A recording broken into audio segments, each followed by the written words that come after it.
n'est-ce pas? Ce sont des souffrances d'amour. Et tout ce qui était en lui était bouillonnant d'amour. Donc on a vu, frères et sœurs, on a compris jusqu'où son amour, cet amour était infini. Et pourquoi Jésus a-t-il tant souffert de manière divine et infinie? Simplement parce que son amour s'est déployé de manière infinie et aucune créature n'a pu et ne pourra lui rendre cet amour. Ce n'est pas ce qu'il demande, puisque nous ne serons jamais en capacité de lui rendre tout l'amour qu'il nous donne, lui étant Dieu et nous créatures, lui étant infini et nous finis, nous ne pouvons pas lui donner l'amour qu'il nous donne. Mais la seule chose qu'il nous demande, c'est de lui manifester, ne fût-ce qu'un instant, justement cet élan d'amour que nous avons reçu de lui, en fait, que nous lui donnions son amour à lui pour qu'il s'aime lui-même, en quelque sorte. Le problème, c'est que les créatures se sont barricadées derrière leur certitude et derrière leur volonté propre. Ils ont refusé d'accueillir l'immensité de cet amour. Du coup, elles sont restées malades, fragiles et limitées. Et ce faisant, il y a en Dieu une souffrance profonde de ne pas pouvoir entrer dans la volonté des créatures et les prendre en lui. C'est ce qui est fait la souffrance infinie de Dieu. C'est ce qui coulait dans ses veines. Ses veines étaient bouillonnantes de douleur d'amour refusé et refoulé par les créatures qu'il a aimées de toute éternité et de manière indicible et inimitable. Frères et sœurs d'amour, dans la 6e heure, Louisa aperçoit Jésus qui avance vers ses disciples qui somnolent. Et les disciples au jardin de Gethsémani, comme nous l'avons dans les évangiles, ont fini la scène et ils ont suivi Jésus à Gethsémani, du moins pour quelques-uns d'entre eux. Et une fois que Jésus se retire pour la prière, les autres sont, n'est-ce pas, accablés par la fatigue et ils se mettent à dormir. Et Jésus s'approche d'eux et nous connaissons la phrase de l'évangile, mais vous n'avez pas pu veiller 1 heure avec moi, veillez et priez pour ne pas entrer en tentation, car l'esprit est ardent et la chair est faible. Veillez et priez. Alors Jésus est dans une douleur profonde de voir que les disciples sur qui il comptait sont en train de dormir.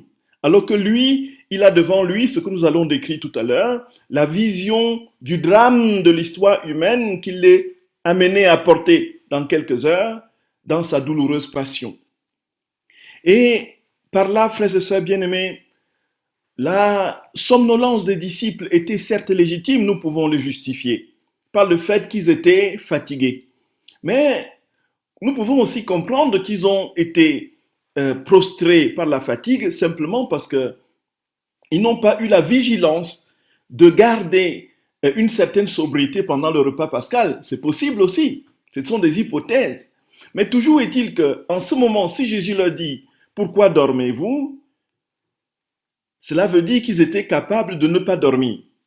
En fait, Jésus, dans la douleur qu'il voit, qu'il vit, en constatant que ses disciples les plus chers, les plus aimés sont dans le sommeil, en ce moment, il répare dans cette douleur les tièdeurs de tous les disciples bien-aimés, en particulier les âmes consacrées, les prêtres, qui sont normalement censés suivre Jésus et qui s'attiédissent, qui se vautrent dans toutes sortes de choses qui les conduisent au sommeil fatal pour l'âme, un sommeil fatal pour l'âme, au sens symbolique du terme, frères et sœurs bien-aimés.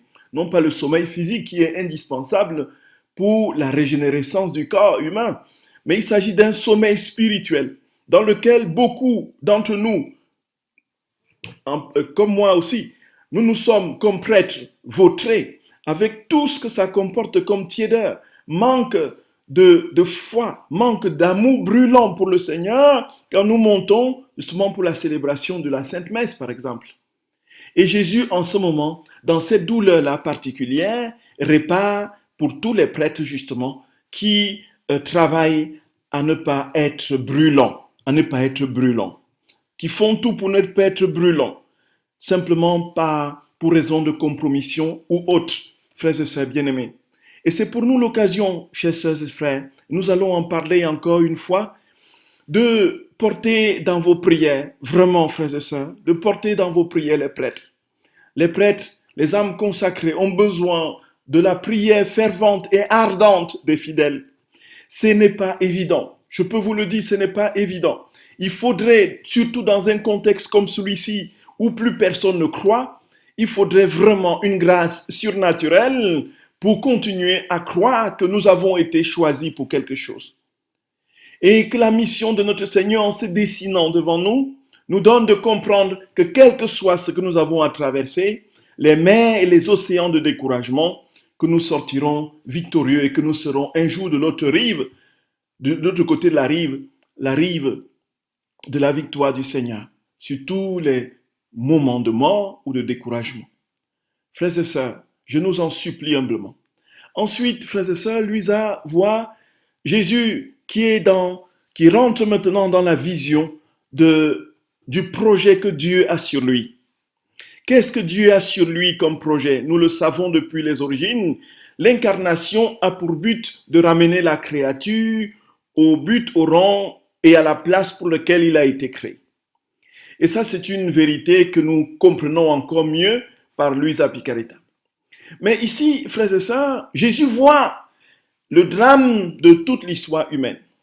Il voit l'humanité tout entière avec tous ses péchés, tous ses manquements, toutes ses souffrances, tout ce qui l'empêche à donner son oui total à Dieu. Jésus, en ce moment, frères et sœurs bien-aimés, porte dans la présence de la coupe qu'il est en train de vouloir boire, porte tous nos péchés, de tous les humains de toute la terre, depuis son origine jusqu'à sa fin. En fait, tout ce que nous avons posé au cours de l'histoire humaine comme acte pécamineux, Jésus en ce moment le porte, le voit et l'entrevoit. C'est pourquoi à un moment donné, il va dire à son Père, si tu pouvais éloigner de moi cette coupe, mais non pas ce que je veux, mais ce que tu veux. Si tu pouvais éloigner de moi cette coupe, pourquoi demande-t-il à son Père d'éloigner de lui cette coupe? Simplement, frères et sœurs bien-aimés, c'est tout simplement parce que il voit toute l'histoire humaine se dérouler devant lui. Depuis le premier péché d'Adam et la désobéissance originelle, jusqu'au péché du dernier homme qui viendra sur cette terre, en passant par tous nos péchés à nous, de tous les hommes, de tous les drames de l'histoire, les grands massacres, les génocides, tout ce qu'il y a eu d'horreur dans l'humanité, Jésus est en train de le percevoir en ce moment.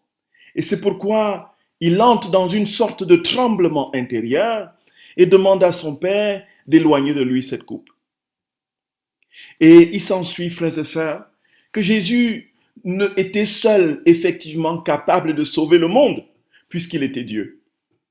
L'humanité, aucun homme n'aurait pu porter dans sa propre chair, dans sa nature fragile, autant d'horreurs que l'histoire aura connues. Cela veut dire que tout ce qui est dans toutes les civilisations, comme crimes, horreurs, qui se font encore aujourd'hui tous les jours, les crimes massifs, les grands plans d'extermination des peuples, de toute l'histoire, de tous les temps, Jésus a souffert au jardin de Gethsémani et dans sa passion pour tout cela. C'est pourquoi Dieu seul pouvait souffrir une telle souffrance. Et frères et sœurs, ça va encore plus loin. Ça va encore plus loin. Il ne souffre pas simplement pour chaque homme, mais il souffre pour chaque péché de chaque homme. C'est inouï un tel amour. On ne peut pas, frères et sœurs bien-aimés, mesurer la puissance d'amour qui se dégage de la croix. C'est l'amour infini. Pourquoi Jésus a-t-il souffert autant, frères et sœurs bien-aimés? Pourquoi Jésus a-t-il souffert autant? Sinon pour qu'aucun ne se perde. Et à la fin de sa vie, dans sa prière sacerdotale, il va dire, Seigneur, je n'ai perdu aucun de ceux que tu m'as donnés, sauf le fils de la perdition. Le mystère reste autour de ce fils de la perdition. Qui est-il? Là n'est pas notre problème. Toujours est-il, frères et sœurs bien-aimés, que Jésus a souffert tout cela pour qu'aucun de nous ne soit malheureux. pour que nous baignions dans son océan d'amour. Il faut le croire de toutes nos forces, frères et sœurs bien-aimés. Il faut le croire de toutes nos forces que nous sommes aimés de Dieu. Et celui qui rentre dans la logique du désespoir, rappelons-le lui qu'il est aimé de Dieu, qu'il est aimé infiniment de Dieu et que Dieu a versé son sang jusqu'à la dernière goutte pour lui. Et ce faisant, frères et sœurs, quand il souffre pour chaque péché de chaque créature, cela veut dire quoi? Cela veut dire qu'il souffre pour les péchés en pensée, en parole, par action et par omission de l'humanité tout entière, de chaque homme sur cette terre, depuis le premier jusqu'au dernier. Alors, qui peut porter cette souffrance-là? C'est tout simplement inouï. Cela veut dire quoi très concrètement? Cela veut dire que pour vous comme pour moi, Jésus a souffert tout dans chaque fois que nous avons péché en pensée, que nous avons eu à pécher en acte, en parole et par omission. Jésus a souffert pour chacun de nos péchés depuis que nous sommes nés, et ainsi pour chaque homme sur cette terre jusqu'à la fin du monde. Voilà le mystère de l'amour infini de Dieu. C'est pourquoi il peut dire à son Père, « Père, si tu peux éloigner de moi cette coupe, tellement c'est inouï et immense. » Tout simplement parce qu'il est amour, frères et sœurs bien-aimés. Il accepte d'entrer. Certes, on dira qu'il est Dieu, et que comme Dieu, il peut tout souffrir, c'est vrai.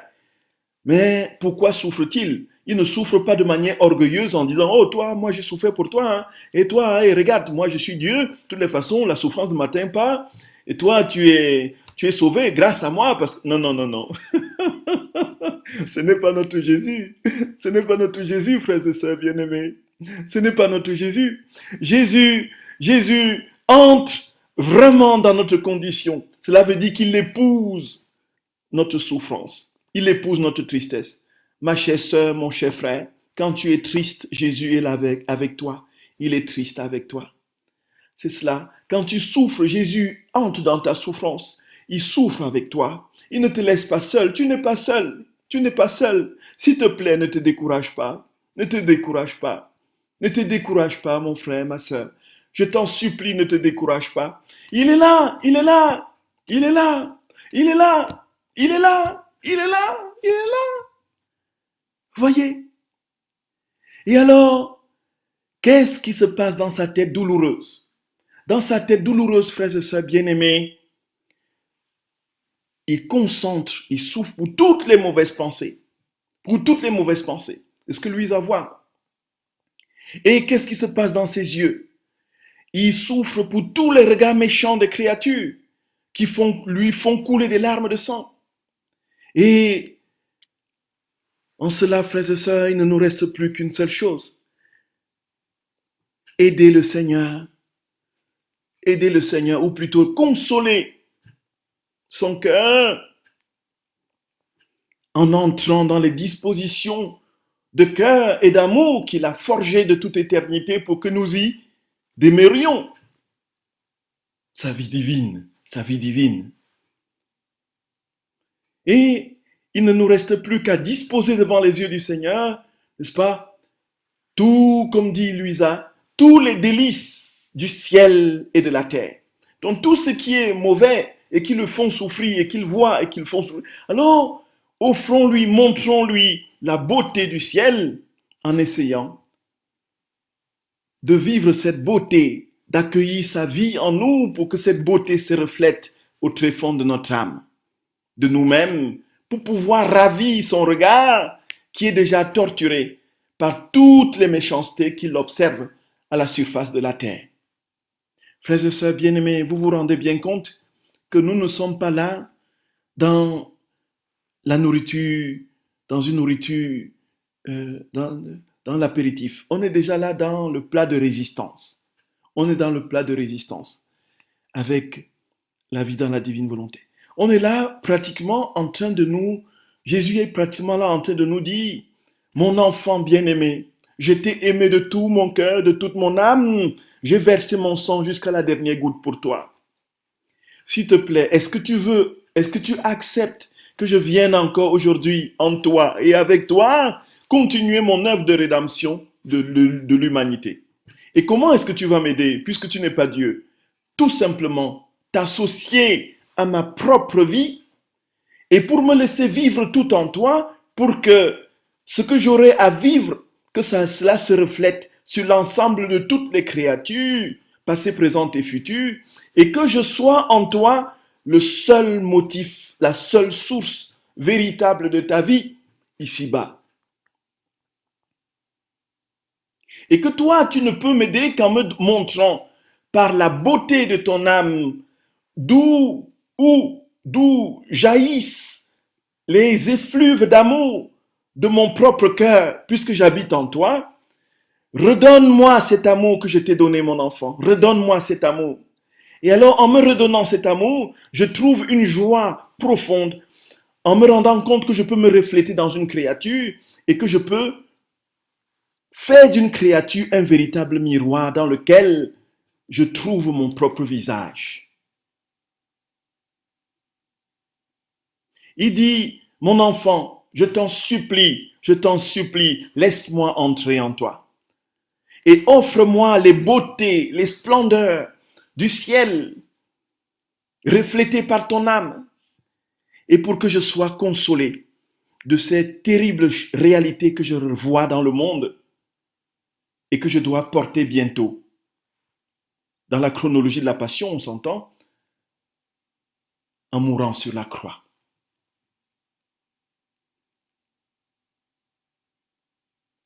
Frères et sœurs bien-aimés d'amour, frères et sœurs bien-aimés, c'est tout simplement inouï. C'est tout simplement inouï. C'est tout simplement inouï. A-t-on vu un Dieu aussi aimant? Où allons-nous le trouver, frères et sœurs? Où allons-nous le trouver, ce Dieu? Où allons-nous le trouver? Où allons-nous le trouver? Jésus seul peut le manifester. Jésus seul peut manifester la puissance d'un tel Dieu. Voyez? Jésus seul peut manifester, frères et sœurs, d'amour. Jésus seul peut manifester ce véritable visage d'un Dieu qui veut trouver dans toutes les créatures sa propre ressemblance, qui veut trouver dans toutes les âmes des créatures son effigie, qui veut trouver sur chaque visage et dans chaque cœur son propre visage. Frères et sœurs d'amour, nous allons encore certainement consacrer quelques minutes plus tard à cette 6e heure qui est infiniment riche, comme d'autres d'ailleurs. En attendant, frères et sœurs, je nous en supplie humblement, croyons que Dieu n'est qu'amour, croyons que nous sommes aimés infiniment de lui, et croyons que tout ce qu'il veut, c'est que l'humanité l'aime, que l'humanité connaisse et goûte à cet amour. Notre Dieu s'appelle amour. Frères et sœurs, notre Dieu s'appelle amour. Laissons-le graver son visage en nous. Que Jésus vous bénisse, frères et sœurs d'amour. À tout à l'heure, à tout de suite, pour la prière du Saint-Rosaire. Que Dieu vous garde, frères et sœurs. Que Dieu vous garde. À très bientôt. À tout de suite.